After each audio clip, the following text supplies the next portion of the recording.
no sia abo Ghana man adesheman memobi biara ajo zeba enyumbre no sia ebusia kase akan kase bo wo big family radio kasa efrido embrena so de ensam awodwa yensa kan na ya aboa no mede abadan wo ende enyumbre wo kasa efrido yezefien main studio double gono upper class school junction eho en kasebwe yezifia amazosumu ende enyumbre na ejumoku bi adaroma enogbo enechi doma yedesumu trustees network group center for trade and afei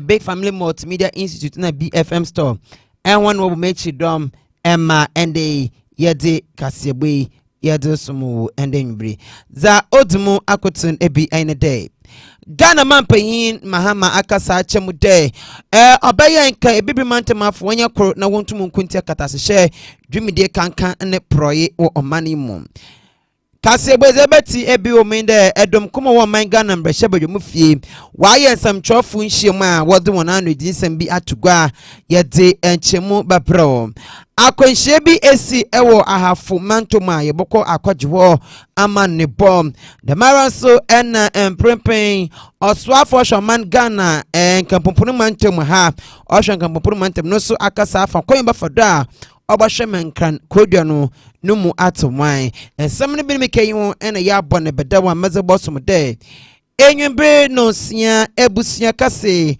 akan kasi yabo okin Kenya wataman kande nyumbiri izin amejedo aranyen ejatsa kobana dorena from ejatsa kokko school time was porcupine afi jebrei na manfa ensamno ninchemu emo Ghana man payin yewra Yohani Dramani Mahama na wekope mu ewo dwumedi bi okodo won kan kodwome ya African leaders dwumedi warrior oye APD afi apeme bi ne dunu enum no ase na okope mu ho na okase na odu tugwa na ochemu de se yehwe oman ebibrimantema se oman no anade bibrimantema ha no bokọ ninyima economic growth ni mu no se botumi aboa on to minyin wa bra aban papa biara wo da mu krom wono oboboa emma economy no wenyin ye na nyin obinyin no obenya stability wom na wa face transparency betuma yedwuma ewom no we no kasa no chem dem obasa bibi mantema ha empanyin for de nkronkro anu do anu nyina no obeboa won obasa won dem obohwe ama katasehye dwumide kankan proyi no okodo bibi mantema ha no netun ebotwa be achieved without good governance, transparency, and accountability. Investors and businesses thrive where there is stability, predictable policies, and the rule of law. Our youth are getting tired and frustrated at the lack of opportunity for realizing their dreams and aspirations. Our decision to embrace democratic governance was supposed to be accompanied by a dividend that will lead to improvement in the lives of our people and prosperity for all. Unfortunately, progress in this regard has been sluggish and largely intangible. If we are to maintain the faith and trust of our citizens in democratic and constitutional governance, we must accelerate our rates of economic growth, expand investment, and provide employment opportunities for our young people. As leaders, therefore, we must reaffirm our commitment to strengthening democratic institutions and ensuring free, fair, and transparent elections. We must fight corruption, which robs our nations of resources needed for development.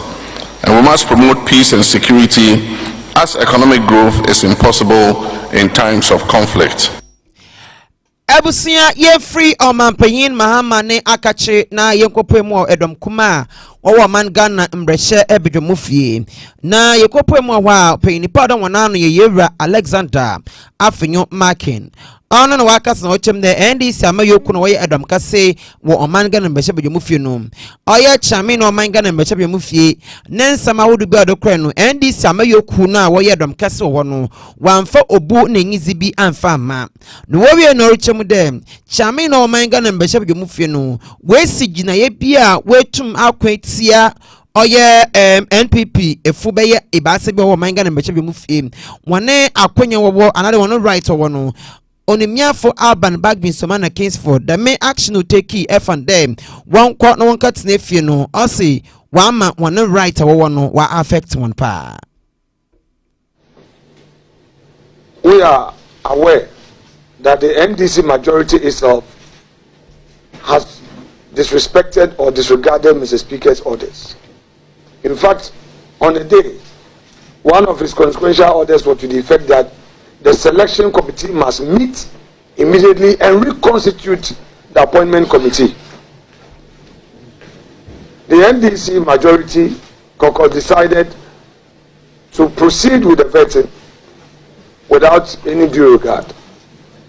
Well, on our part, we believe that though we disagree with Mr. Speaker, out of deference to him, we must still engage him. And we would engage him. In fact, we started this engagement over the weekend. The majority leader and my good self had extensive discussions. He elected to reach out to Mr. Speaker and get back to me. I tried to reach out to Mr. Speaker. I wasn't successful. Throughout the weekend, the majority leader and I were in touch. And the feedback from him was that he hadn't been successful in getting to Speaker. Today is Monday. We believe that Mr. Speaker will be in the office. We believe that we'll be able to see him and take our discussions further. Meanwhile, as a responsible caucus, we are going to ferry our concerns in a memo to his office. And we believe that that would even form the basis for the discussion. We don't know how to treat Mr. Speaker's communication. Whether it's a ruling or communication properly so-called. Because there is a provision in the orders where if there is a motion or a matter comes to the fore, Mr. Speaker would rule on the matter, and if there's a ruling, then you would have to rely on the rules to also challenge his ruling by filing a motion. That's what the rule says. But this is similar to the matter of Dr. Atu on the vacant seats, where he relied on our orders to say he was raising a matter of national interest. I'm sure you may recall that when the matter went to the Supreme Court and all, Mr. Speaker said, oh, he only delivered a communication. He shared an opinion with us. So we are also careful in how to approach it. We want to be sure exactly what Mr. Speaker meant. But in substance, he's taking actions that have affected the rights of our colleagues in Parliament. Abusia yatwa nsam no do na yakoyenim na onechu no Yera Alexander afanyoma kensa so kache okasai eno chemude enwande wabo moz ne pare woni NDC amayoko no wobenye nkitahozi bi ewo omanga na mbahye mu fie nanso NDC amayoko no aka beat them wopehuhwan no pare watete wana pa no wie no chemude wode nsam no aka da woni mpayinfo a wo party amayoko no mo NPP amayoko no mo ase wode kada ne oye mpayinfo wo party headquarters national chairman general secretary na national executive funia no wode nsam ada wana wono so wo hwe ne wetu anamon. We have also taken the matter up. We have escalated the matter to our party level. MPP Minority Caucus is a wing of the MPP in Parliament. So we have also communicated this matter to party headquarters, the national chairman, the general secretary, And the national executives have become aware of this, and they take the matter seriously. They are not taking it lightly at all. They believe that the diplomatic channels must remain open. But we want to say this with emphasis. This mighty few, this happy few, will not allow itself to be intimidated. We will never surrender to any intimidation. All the issues that are being thrown at us are aimed at cowing us. None of it will work. For the record, this is the first time in the history of our Fourth Republic that a minority in Parliament is allowing a government to form, appoint its ministers in record time. For emphasis, we've been most cooperative with the NDC majority, but they are bullies. They bully, they intimidate, and if you don't stand strong, they will bully you and will never be bullied. Abusia enti onoso ya tuado na ya de amon ya koyenyim wansafo from swafo sho manga na ebenin kankrodwo maha oniminyamfo Linda Akole Oklu onen samchofu ehia ene wodin samahodro tu nanyim obisa na dem ma melende seba ehwen kankrodwo maha enyinam kane ye won krokwe street ahodro bi wo a kanze enyiwo enti o mewo yewu pa an robbers akonfote chamofu ne wo to shamanfu do eba aba de pan obey also yamana kosim in the for purple edrienum 50 days oboshe na light now our street light ahodo wo man Ghana hana ebi nyi wono oboshe wa fixing ya anye kurampo bono modin there bay ohaichemu edrieson 70% dem obotum wedi hudwuma no wo we no bisande na ehwe in short so oyir ewon kankodwe mahasha bed no onon podi he enyi so de kase pod menyo de nyen mo bohwe oye odo na gata kakreken enwonzama ye bohwe ya ye be ye pia na yetumi etim na wa aboa amensu yirwa oyirwa nkankodwe mahano no dato na afeso street lights nso no obohwe na wedi hu udwuma of the agglomeration. So they are still in consultation. Whatever it is, we'll update the media. Do you have any timelines for your plan to fix all street lights, as you mentioned? Oh yes, in fact, within 50 days in office, all these things should be fixed. Within 50 days in office. All the street lights? Yes, not even all, but we'll make sure that majority, at least 70% of it, should be fixed. I mean, the issue about street hawkers has come to your attention, where the street hawkers now are taking major part of the roads, contributing to traffic on the street. Are we going to see the radical driving away of street hawkers as we've seen under previous ministers? Yes, in fact, I said it earlier that we are going to enforce the law. So we are going to use the task force of the MMDAs and the security services to do that. Will you sustain this? Oh, We've yes. seen in previous occasions they do it once, twice, and they come back. We will sustain it, my dear. We will sustain it. Honorable, Accra is the most polluted city. The question is about floods issues every year in Accra. How are you going to address that? Thank you so much. The last time I granted an interview, I said there's an ongoing project we started in 2019 called Garrett. This project is to work on the drainage around the Odor Basin. So I'm trusting that when we liaise with the stakeholders involved to fast track this project, I believe it will resolve the issue of flooding. Again, like I said, the inappropriate practices, and that one is the assembly, the the DCs are supposed to ensure, because before someone can build, I mean, the person should come for permit.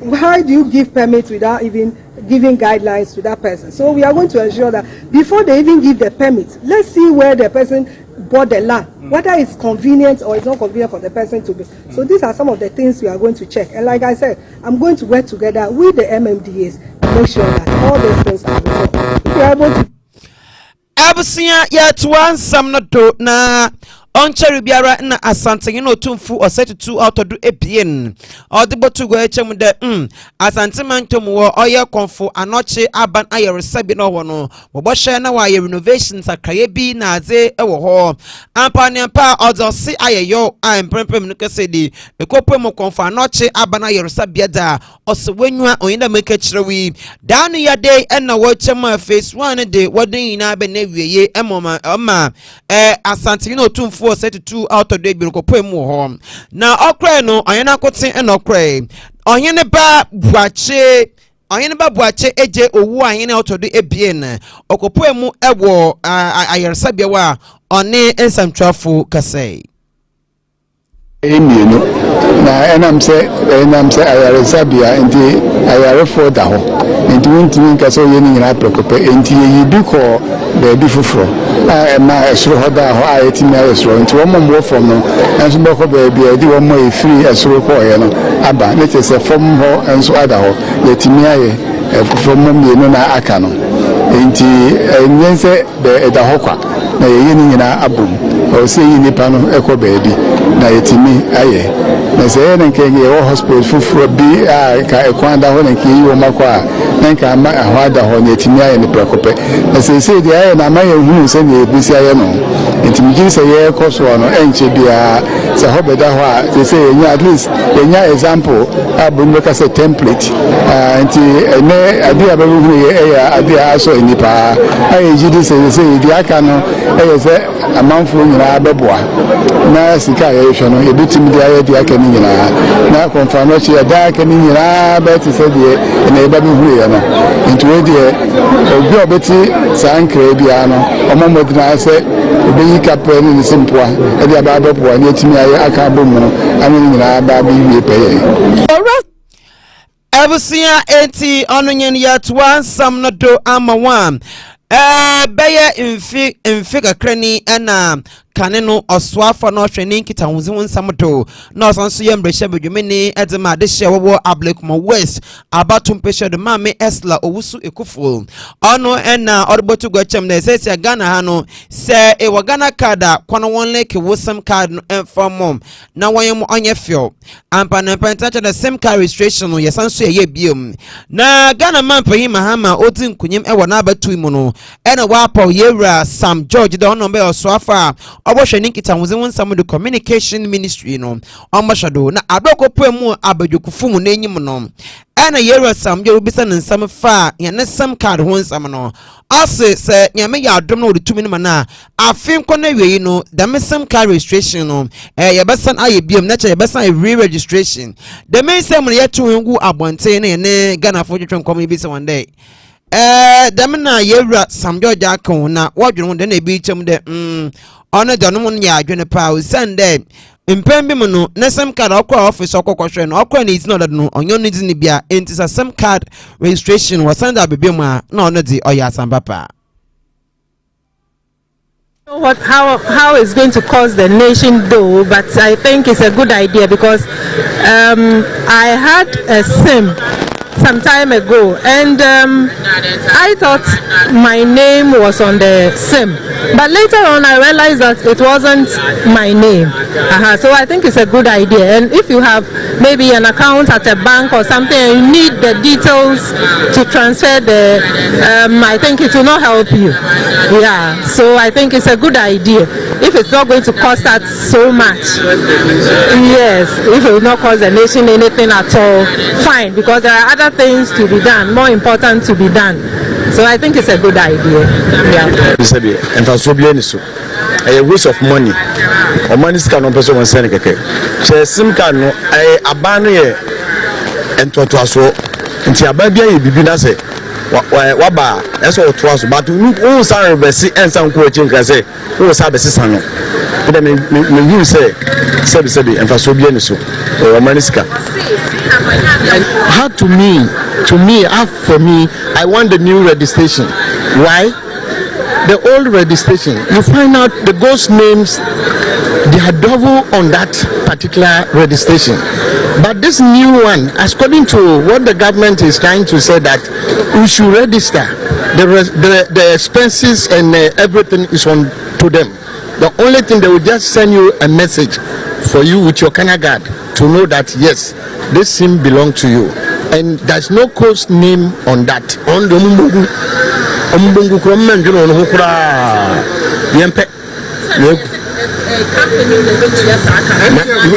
MTF phone able to one, ube to be who, Miss Mutu be me. You better with a new access and getting. Abusia ya tuan samnodo na yekopo mu wo ahafo mantomu ara wosam da nipa ko ahwono kwan me ebisu epeprani na ye akwanhie bia osi na yentie eho amanebo za onamdo ema akwanhie nu osi. You are listening to Big Family Radio. Big Family Radio.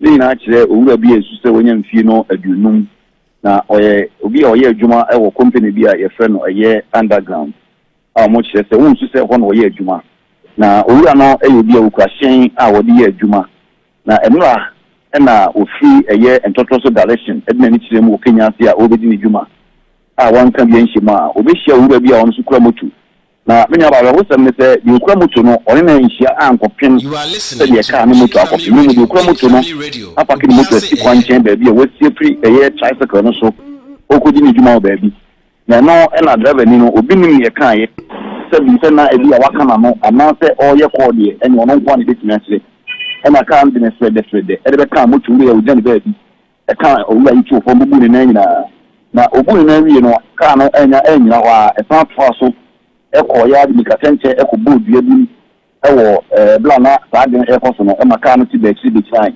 bla eye omanfo no ti se ka na kopo mu di mika fi omunfo e bedu na so wura na de kra na wayi nyame dia na wura no eno ene aposifo ene eye ipaku ahodo di nkomedi won de maye no eye wura no ti na eye woni nanfo eye prince a mo so onya mfie no adunum na wura no so na wote tricycle no so wo si ya mo twa ka na be ka no ono so me din e de akosigai ye busiafo de mai no ono so nyamfi no mako ediasa miensa na busiafo no po se owura akosigai ni juma dia wodi ni se ejuru ya wanda ye ahapkenya tijada ne traffic wodi kodum e ko twidum ma o ton body e banchi o ma mo ton e ji ni ntu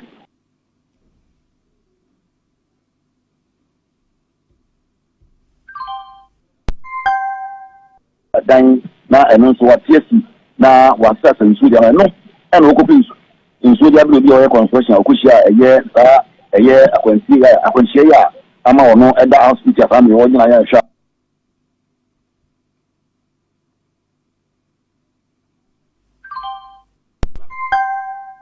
kumasi na awade mi abusia enti ono so eye amane ba ofri eho eba motua ensam no do na mezi amon na oye onimnyafo Vincent upon asamwa na odene na asosum kase shado wa abra odi nkunyim ewo nkwanta nkwanta batumpe shado ewo Doma West ewo enem prepin odene na asosum shado otutu nsa frame adesha wodum na Wama buwa me no wonka jamna menda me nyame aso Sunday abatu do nya easy abatu abena be di nkunyem de oyanyame e na obua emetume di nkunyem eto kro ya odas that's some adokra ma otwedwa mpobasa ya dom owie no one nsamtwafo kasei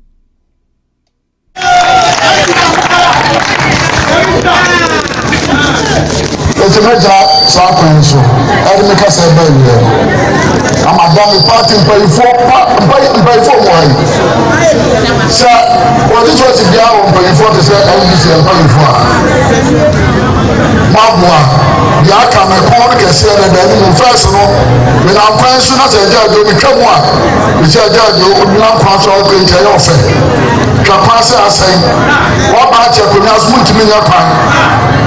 Just a minute, when I'm trying to solve when it's about for because of Vincent, what? One now finds you to do, one now so matter. Just say, no, the other, the very Vincent. If you are ɛwɔ sɛ kuro no yɛtumi yɛ ebi so wɔ a ɛwɔ sɛ aban yɛtumi yɛ wɔfa yɛ kuro yi a bɔɔla kɛseɛ bi si ha wohwɛ bɔɔla esi kuro mu yi na sɛ bibi si wɔ tena akonnwa so na mɛma abosom yi nsia na bɔɔla esi hɔ a awe ewura kɔ hello eti ɛbɛyɛ adwuma eti ɛbɛyɛ mɛka sɛ ɛbɛyɛ mmienu ɛmɛka nyinaa ne sɛ Ebusia na onechi no oyo osofopom oda asona no se oda Saint Anthony Podua nkrankwanta ano oya Reverend Father Obenjan ono so kase no za afutu kroma Ghana fu ena wona wo Drama West abato pesha do dem obasem wona pa one time oya nkrankwanta mensin one time wonechi ewo bibiara obeye meso mpuntu mbutu abo na wenje da wozo wenyo to aban edo na won bua na mpuntu di ebimbra mensin mo no cement no cement na ya yesu ye nkola na konsuo ba anya de ye ni enyo school dan ketim sa adwuma we no e wo henne ene the ama politicians say ona me yemaye e kuro bebe we nyina ayeba ye so tifo e de ye nyemo ayi number yam draw budget bia say afi we asimasi be wu dia fasika do no kra bu no esi foforo ma otiteteto ama obi atua ya kambom dia ya yi no a na ya ayo ya bokaw ya bombaso ya nya ya yi bare pase kuwem sabi o ya ne ya na wum na ya ka say ho me nteteto 10 series each na ya mfa nchotia ya mfa nye bia biontua ye twena bare o me mai sa e du bre say ka kire be say adego die obetumi ayo ti ayo yo bibi nso abana ye kre ene so bi era from dia ke ho betwe nka ade be duru ho say ye de suma say ka kire mampanyi no meye maye no na ade de ya ho de ne ontimi nyo ti na nanom tete na ne boda wuru a yehia ne ye bibi no hom yan san go bio ye go famra na mo tumi kase pa say ye yo ade na se bia ya mo fa na hemfia mutum twire nim oboneka onye bi za bio ene ni nyina yira se wa kase ye nyo ni bi no nya ka mutum twina so na ho ya kase o Ebusia enti Reverend Father Obenjan ono ena etene kana ha ena mbreno be makwan mede enwembre no sia ebusia kase akan kase ebo no meze besi amo asadan koma Center for Trade Big Family Multimedia Institute BFM Store Trustees Network Group and one of mechi dom mamaze kasebwe mezbadano ende enwembre damara so ena ebiso koma akosia adepa ena abna papa bi we na wo mechi dom mamede kasebono mazabadano o kinkenya watamanka ende enwumbiri izin a mejedo aranyen ejatsa